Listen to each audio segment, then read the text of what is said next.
আসসালামু আলাইকুম। আজকে আমি ভাপা পিঠা তৈরি করব।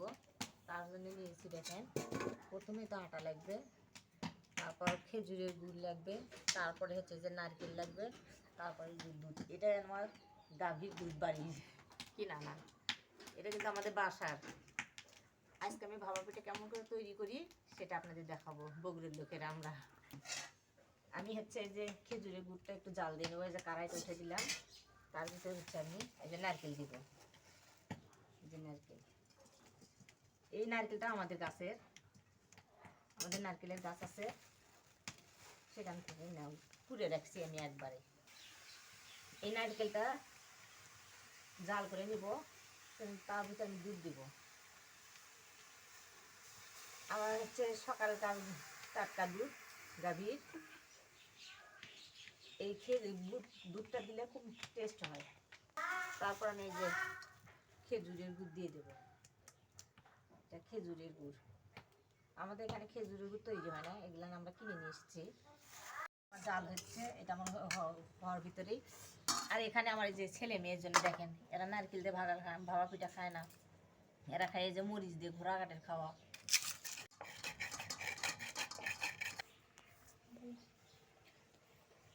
এখন আমি ভাপা পিঠা করার জন্য আটাটা তৈরি করে নিব। এই যে কীভাবে তৈরি করে নিই এটা একটু দেখবেন। আমি একটু লবণ দেব, পরিমাপ মতো একটু লবণ দেব। তারপরে যে আমি আটার ভিতরে দুধ দেব। দুধ দিয়ে আটাটা মাখিয়ে নিলে এটার মজাটা একটু আলাদা হয়। আজকে বছরের শেষ দিন, 31শে ডিসেম্বর। দেখেন চারিদিকে অন্ধকার, কুয়াশা ঢাকা। আর চালে নিচ্ছি, আমার চালান শেষ। এই যে এগুলো দিয়ে আমি ভাপা বানাবো। আমার নারকেল জাল দেওয়া হয়ে গেছে, এটা এখন আমি নামিয়ে নিলাম। তারপরে আমি যে ভাপা পিঠার পাতি উঠে দিলাম, এর ভিতরে একটু পানি দিব।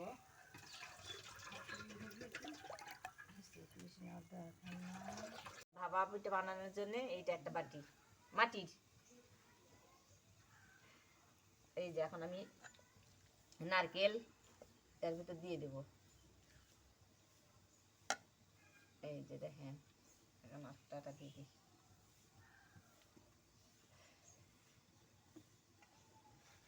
এই যে এটা আমার নেট, এইটা দিয়ে দেবো এক ধুলেন বেলায়।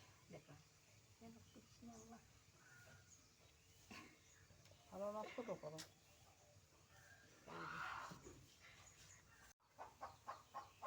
এই যে হয়ে গেছে।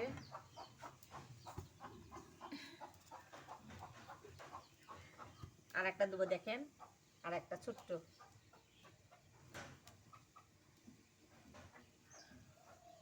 এটা খেতে বেশি মজা লাগে, ছোট ছোট।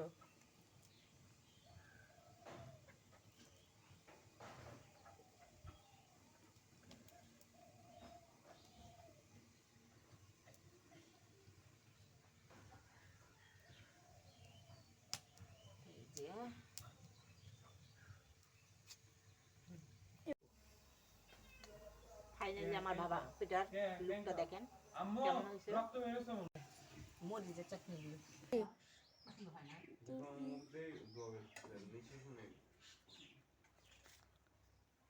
এখন আমি খাচ্ছি। এখন